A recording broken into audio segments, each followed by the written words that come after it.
Have you ever been in a conversation where just one word, or maybe the way it was phrased, it just completely changed everything? Oh, definitely. It's like words have this incredible power. Sometimes, they build this amazing connection. Yeah, like an unbreakable bridge. Exactly. And other times, maybe without even realizing it, they just poof, burn that bridge right down. It's fascinating, really, isn't it? How these sounds we make, these words, they're not just sounds. No, they're tools. Yeah. Really powerful tools shaping, well, everything.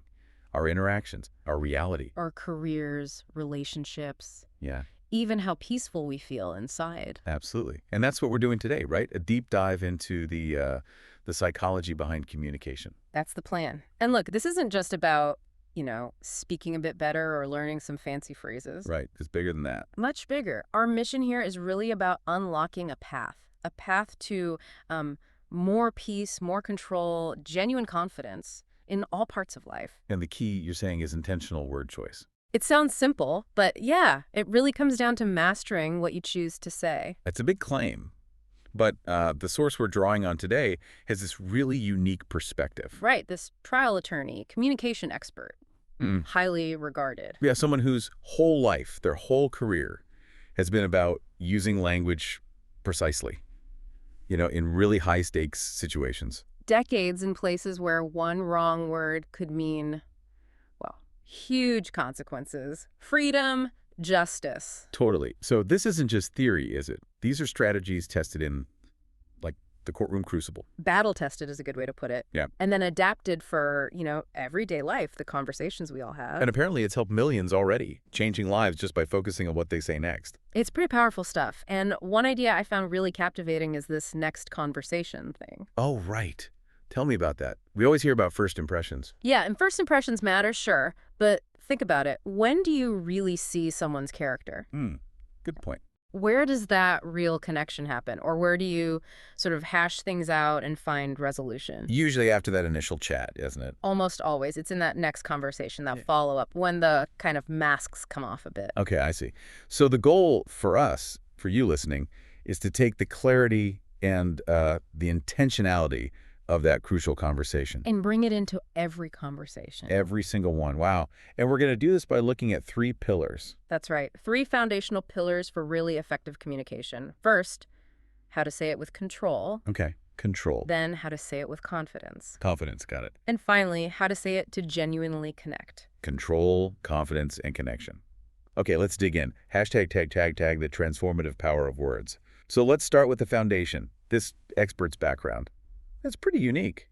5th-generation trial attorney. Yeah, 5th generation. I mean, can you even imagine growing up like that? It's hard to picture. Most kids are, I don't know, watching cartoons. Right. But this expert, after school, they'd get picked up and taken to their dad's depositions. Seriously. Sitting in on depositions. Yep. Apparently, they'd sit in a corner with a yellow notepad, maybe pretending to doodle. But really soaking it all in. Exactly.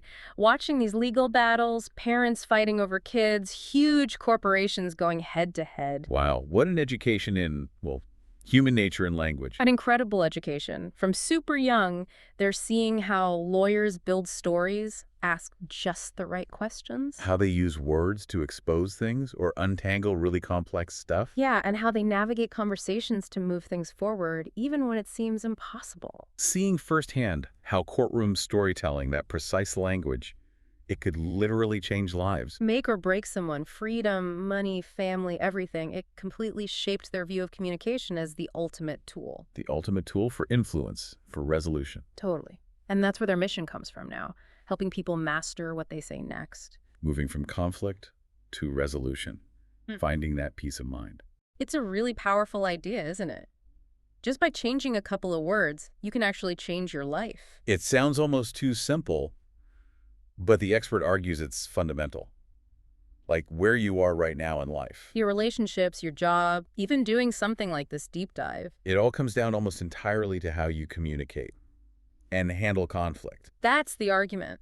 Think about, that relationship maybe you wish ended differently. Or that job you felt you deserved but didn't get. We're just feeling stuck right now. Yeah. The expert would say, look at your communication patterns. Look at the words you used or didn't use. How you handle disagreements, it's all connected. It really is. They often call it an unfair advantage. An unfair advantage. How so? Well, think about today's world. It's just saturated with content, right? Yeah. Social media, podcasts, Yeah, talks. information overload. So just being good at something, even brilliant, isn't always enough anymore. You need to get noticed, get heard. You could be a scientist making breakthroughs, but if you can't explain it, Exactly. Or an expert in some niche field.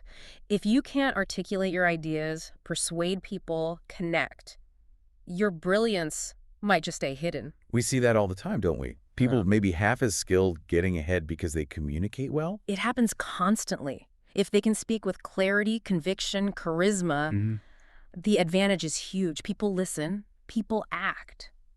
It's quite sobering, Yeah. but it makes sense. And the flip side, there's a cost to being a poor communicator, right? Yeah. A silent cost. A huge silent cost. And it's not just about missing out on external stuff like jobs or promotions. It hits you internally, too. Deeply. The expert talks about being, say, a 1 out of 10 communicator, someone who really struggles. What does that lead to? It often leads to really negative self-talk, feeling hopeless, getting stuck in the same cycles. Like leaving relationships for the same reasons over and over. Yeah, or bouncing between jobs where the same problems keep popping up because Yeah. you just can't speak up. You can't voice your boundaries, state your needs clearly. Advocate for yourself effectively. Right. And that internal feeling of being unheard, misunderstood, it often just turns into chronic unhappiness because you're not asserting yourself in a way that leads to respect or resolution. It really puts communication right at the center of just flourishing as a human. Yeah. Way beyond just career stuff. Absolutely fundamental. Hashtag, say it with control. Okay, so if we want to move towards being those, more effective communicators, argue less, speak better, where do we start? Pillar one is say it with control. That's the starting point. And what I found really interesting is how this connects directly to our biology, especially under pressure. It absolutely does. The very first thing to tackle is that automatic reaction we all have to conflict, fight or flight. Right, even in small disagreements. Yeah. Your body senses a threat, like you're being undermined, and your primal brain just screams, fight back, or get out. So you lash out, raise your voice. Or you shut down, hang up, walk away, maybe even slam a door. We've all been there. For sure. But the problem is, when that alarm system in your brain, the amygdala, takes over. The thinking part goes offline. Pretty much. Your prefrontal cortex, logic, reason, strategy, it just checks out. You're reacting purely on emotion, no thought involved. So the crucial question, how do we stop that emotional hijack? This is where the absolute foundational tool for control comes in. It's your breath. The breath. Okay. The expert teaches clients to make their breath the very first word they say in any tricky interaction. The first word is breath. How does that work? Is there a specific technique? Yeah, often called the physiological sigh. It's simple. Breathe in through your nose for about 2 seconds. Okay. Then take another little sip of air right at the top. An extra sip. And then a long, slow exhale. Out through the mouth, usually. Or if you need to be subtle, you can do a silent version. Interesting. And this isn't just about feeling calm. It's way more strategic than just calming down. Physiologically, that specific breath pattern stimulates something called the vagus nerve, Okay, the vagus nerve. which activates your parasympathetic nervous system. That's your body's rest and digest mode. It counters the stress hormones. Ah, so it keeps the thinking brain, the prefrontal cortex, engaged. Exactly. It stops that amygdala hijack, that emotional flood that makes you say things you immediately regret. So instead of blurting out, that's dumb, or getting instantly defensive, You breathe, you detach just slightly from the emotion, and it fosters something critical. Curiosity in the middle of an argument. yeah, you start thinking, I wonder why they said that. Or where's this coming from? It buys your logical brain time to analyze, not just react. Wow, just that little gap can make a huge difference. And strategically, in those high-pressure moments. Oh, it's a complete game changer. The expert uses this all the time in things like legal depositions. Right, where lawyers are trying to provoke you. Exactly. So when the lawyer asks that triggering question, the client is trained to do that physiological sigh while the question is being asked. He's still talking. Yeah. It helps them stay detached, analyze the real intent behind the question, what are they actually trying to get at, instead of just reacting to the surface words. Which is exactly what the other lawyer wants you to do. Precisely. It's about seeing beyond what's said to why it's said. That's crucial in those settings. Okay, so harnessing the breath gives you that internal control, and that opens the door to the next step, which is about the rhythm of how you speak. Specifically, pauses. Yes, the power of the strategic pause. It's an absence of words, but man, it communicates a lot. How so? What does a pause tell the other person?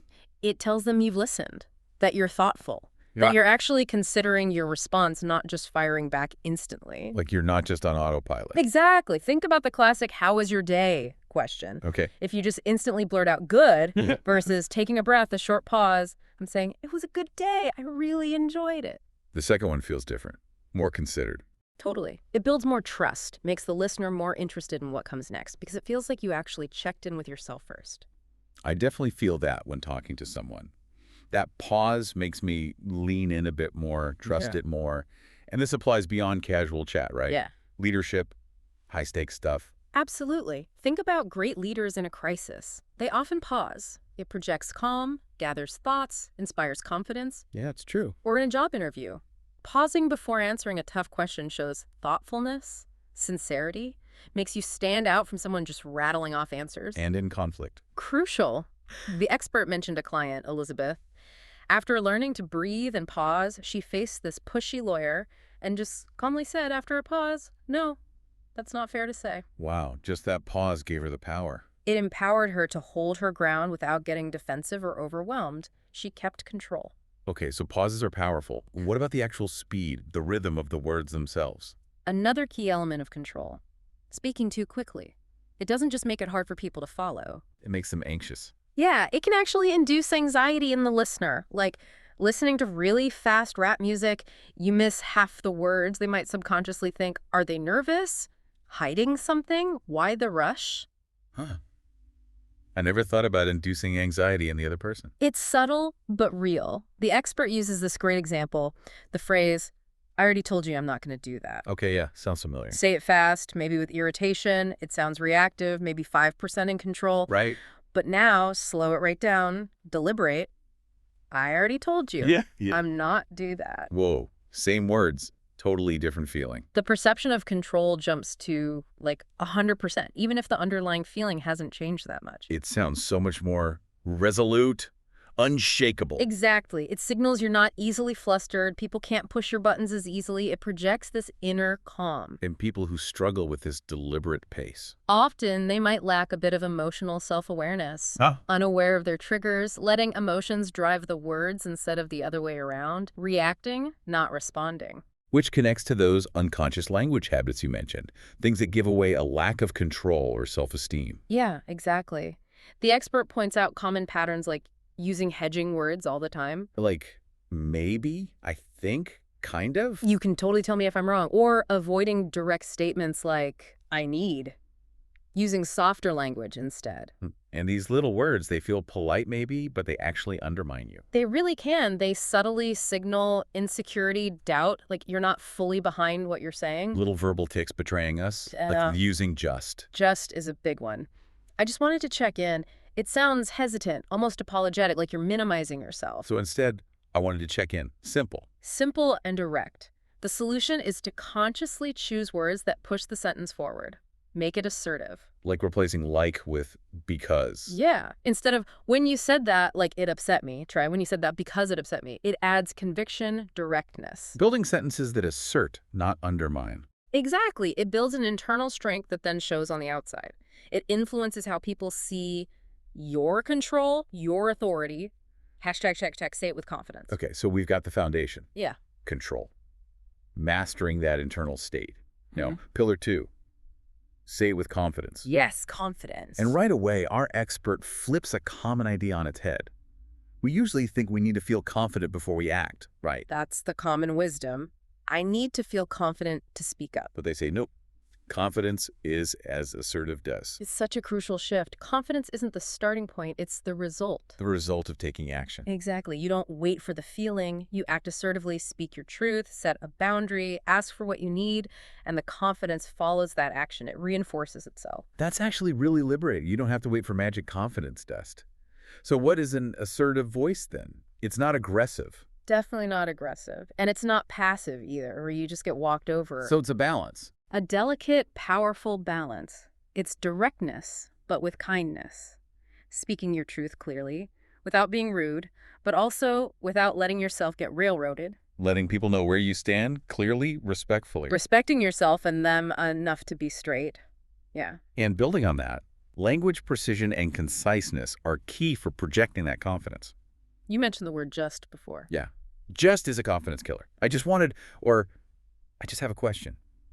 It makes you sound hesitant, minimizes your message. Like you're apologizing for existing? Kind of. Yeah. Confident communication is lean, direct. This leads to the principle of conciseness. Be concise. Why is that so important? Well, the expert has these great lines. The longer your answer, the more questions you'll get. Ooh, interesting. And the more words it takes to tell the truth, the more it sounds like a lie. That hits home, especially thinking about like legal stuff or even just explanations. Rambling sounds evasive. It really does. Conciseness projects clarity, integrity, respect for the other person's time, too. Yeah, definitely. And the opposite of concise is word vomit. Ah, yes, word vomit. That compulsion to fill silence, over-explain everything, constantly chime in with stories to show how smart or connected you are. We all know someone like that, or maybe you are someone like that sometimes. Ha ha ha. Maybe. But it almost always comes from insecurity, a need to prove yourself externally. Whereas true confidence, True confidence is quiet. It has nothing to prove. nothing to prove. How so? Think about it. If you know deep down that your shirt is black and someone insists it's purple, do you need to argue? No, not really. You just know it's black. Exactly. Internally secure people feel no urge to convince others of their reality. They listen more than they talk. They absorb. And that quiet presence ends up being more respected. Often, yeah. Not because they dominate, but because they're measured, attentive. That's a great paradox. Quiet confidence. Yeah. This idea of internal security links to another concept. Mastering emotional boundaries, giving manuals, not remote controls. Yes. This is huge. So many people hand over the remote control to their emotions. Meaning, Someone else says or does something, a criticism, a raised voice, and boom, that person's emotions are now being controlled by the other person. They get instantly angry, upset, defensive. like a puppet. Someone else is pulling the strings. Exactly, reacting to every little push. So the alternative is the manual. Give them the manual instead. So if someone yells, instead of yelling back or getting flustered, you calmly state your boundary. Like what? Like, I don't respond well when you raise your voice like that, or I'm not going to have this conversation while you're yelling. Ah, so you're telling them how you operate. Precisely. You shift control from their provocation back to your standard. You're not letting them push your buttons, you're informing them of the operating instructions. Here's how to interact with me respectfully. That's the essence. You engage on your terms, not theirs. It builds this huge sense of self-control and confidence. Okay, that's powerful. And it ties into ditching that people-pleasing habit, especially the over-apologizing. Oh, the constant apologizing, yeah.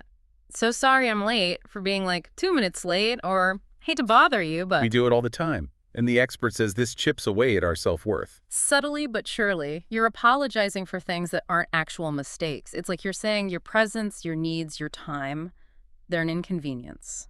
Ouch. So what's the fix? Replace apologies with gratitude. Consciously. Gratitude instead of apology. Give me an example. Instead of, sorry I'm late, try, thank you for waiting for me. Okay. Instead of, hate to bother you, try, thank you for taking a moment. Huh. How does that work? It reframes the whole interaction positively. You feel more confident, less like you're imposing, and it subtly influences the other person too. Wow. Thank you for waiting. Acknowledges their patience. They think, oh yeah, I am patient. You're welcome. It reinforces their positive quality. That's clever. And you see this with successful people. All the time. Leaders, top performers, they're usually direct, concise, not overly apologetic. They see it as efficiency, not rudeness. Gratitude over apology. Okay, that makes a ton of sense. Now, the big one for many people, saying no, that takes confidence. Is there a playbook? There is. First, avoid the maybe trap. Saying maybe when you mean no just creates anxiety for you, wastes everyone's time. Right, you dread the follow-up. Just rip off the Band-Aid. Exactly. Second, never start with, I'd love to, but... Why not? That sounds polite. Because the word but cancels out everything before it, I'd love to, immediately sounds fake when followed by but. People sense the insincerity. Okay, so no maybe, no I'd love to, but what do we do? Be direct, but kind. Start with the no, then add gratitude. So like, I can't make it this time, but thanks so much for the invite. Perfect. I can't make it this go around. Thank you so much for inviting me. And here's the crucial part. Book that. You don't need to give a reason. Really? No excuse. Nope. Reasons often make you anxious, trying to justify it, or they can be argued with. Just say, I can't make it work, or I'm not available. Or I'm in the Middle East. Haha. Yeah, if you need a slightly humorous, unarguable out, then follow with genuine thanks. You're not sorry, you're thankful. It shows self-respect, clear boundaries, and people respect that more in the long run. Hashtag say it to connect. Right. Pillar 1, control. Pillar 2, confidence. Now, pillar 3 may be the most important. Say it to connect. This is where it all comes together, really. In our relationships, work, everything. And connection here doesn't mean everyone has to agree, right? Or have some big emotional moment. Not at all. The expert defines connection much more simply. Saying something understandable and being acknowledged, even if you still disagree. Like their father used to say. Yeah, you don't have to like it, you just need to understand it. That takes so much pressure off. It really does. It's not about forcing agreement, just achieving understanding. And to help navigate those tough conversations where understanding is the goal, there's a simple conversational frame. 3 steps. Okay, wait. 1. State the topic clearly. No beating around the bush. I want to talk about X. Straightforward. State the desired outcome. What do you realistically want from this conversation? My goal is for us to understand why keeps happening. Manage expectations. Okay.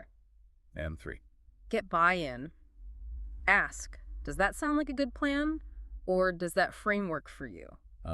Like creating a mini contract for the chat. Exactly. It sets boundaries, reduces anxiety, makes it feel less like an attack and more like a structured discussion. I can see how that would immediately lower the temperature. It creates a container, Yeah. less likely to spill into just random arguing. And speaking of arguing, this leads to a huge point.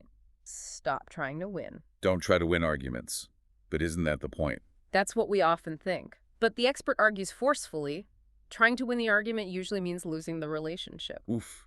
Being right doesn't keep you company. That's the quote, right? That's the one. It's brilliant. They shared a story about winning an argument with someone they loved and just feeling awful afterward. Because winning wasn't the real goal. Exactly. The goal was connection, resolution, happiness. Not just forcing the other person to say you're right. That win felt hollow. We've all chased that hollow victory. Totally. And remember, the last word usually means first to apologize. Arguing to win, especially online, it never changes minds, just digs people in deeper. So, if not winning, what's the goal? To unravel the argument, like untangling a knot together. Okay, unraveling. How? The most powerful tool, a simple, humble phrase. What am I missing? What am I missing? Wow. Yeah. It completely changes the energy. It goes from attack defend to help me understand. It tells them you're open, you value their perspective, you know you might not have the whole picture.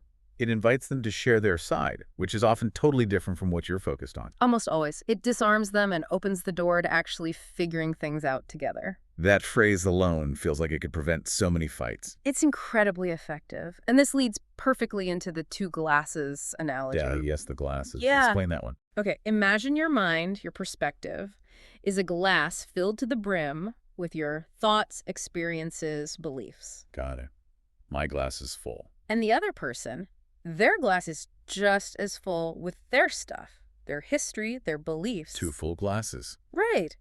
Now, if you just try to pour your full glass into their full glass by lecturing, explaining, telling them they're wrong, what happens? It just overflows, makes a mess, and nothing gets in. Exactly. There's no room. Their glass is already full. So how do you make space? Yeah. How do you get them to actually hear you? You have to help them pour out their glass first. How? By arguing more? No, by asking questions. Genuine, curious, non-judgmental questions. Not, why do you believe that crazy thing? Definitely not. More like, how did you arrive at that view? Or where did you learn that? Or tell me about the experience that shaped that belief. Questions that invite their story. Yes.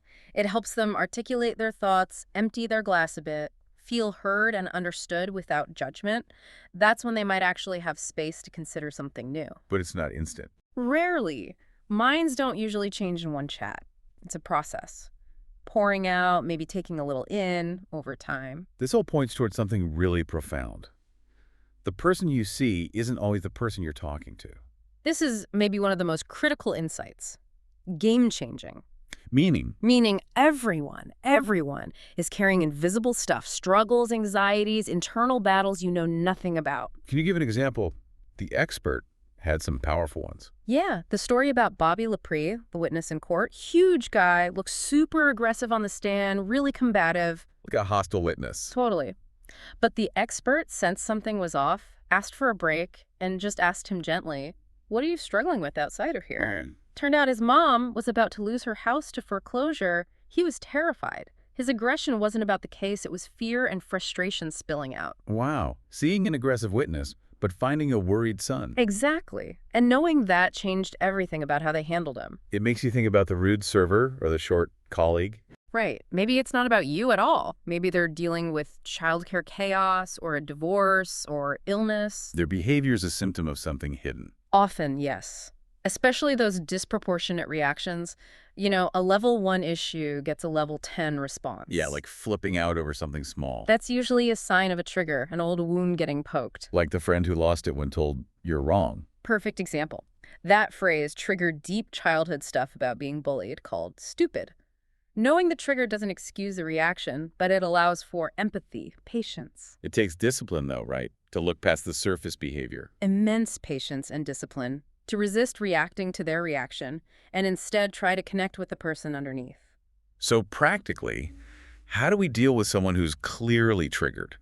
Or someone being outright disrespectful? Okay, if someone's triggered in that fight or flight state, first rule, delay, add distance. Don't push it right then. No. Say something like, "This seems upsetting. Let's pause and talk later when things are calmer." Forcing it on your timeline just makes them dig in harder. Makes sense. And when you do talk later? Frame it with empathy. "I'm not trying to solve this now, just understand where you were coming from so I can do better." Remove the threat. Invite understanding. Okay, now what about direct disrespect? Insults, belittling. There's a specific playbook for that. Step 1, silence. Silence again. How long? A good 5 to 7 seconds. Deliberate pause. What does that do? Calms you. Forces them to hear their own words hanging in the air. Makes them confront what they just said without you engaging immediately. Puts the pressure back on them. Okay. Step 2. Ask them to repeat it. Calmly. Could you repeat that? Or did I hear you right? For a direct insult, like, "You're stupid." Yep. Puts the spotlight right back on their words. Often they'll backtrack or mumble an apology, embarrassed. And if they double down, repeat the insult. Then you calmly thank them. Thank them for showing you who they really are. It's a powerful way to end the exchange without getting dragged down. Wow. Okay, what about more subtle stuff, like condescension? That's where questions of intent are brilliant. Don't react with, "That hurt my feelings." Because that gives them the reaction they wanted. Exactly. Instead, ask neutrally, "Did you intend for that to sound condescending? Or did you say that hoping to upset me?" Forces them to own their intent without you getting emotional. Right. You're not giving them the satisfaction. You can also use boundary phrases like, "That's below my standard for how I engage," or just a simple, "I didn't catch that. Could you say it again?" Signals their tactics aren't working. Like in court, the calm lawyer looks in control. The agitated one looks like they're hiding something. Jurors pick up on that authenticity, that control. It's palpable. Okay, shifting gears slightly. Vulnerability. We're often taught to project strength, but the expert says admitting weakness can actually build credibility. It's incredibly powerful and counterintuitive. Admitting an imperfection, a potential mistake, it makes you human, relatable, trustworthy. Like the lawyer saying, "My clients could have done better here." Yeah. It instantly builds rapport with the jury, makes them think, okay, this person is being straight with us. It disarms them. Or the sales example. Right, saying, "Look, option 3 isn't great. I wouldn't recommend it. But option 1, that's the winner for you." That honesty builds long-term trust. Even if it feels risky in the moment. Especially then.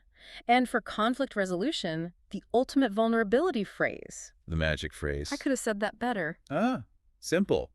Powerful. It completely disarms the other person. 9 times out of 10, they'll respond with something like, "Yeah, well, I could have handled it better too." Instant de-escalation. Okay, that's one to remember. Lastly, for social awkwardness. Dealing with people you don't like, or mastering small talk. The secret for someone you don't like, treat them like you do. Really. Be fake. Not fake. It's about protecting your own integrity. Don't give them an enemy. Be courteous, professional. Kill them with kindness, as they say. It reflects well on you. Prevents them from justifying their negativity. Okay. And small talk. Avoid closed-ended questions.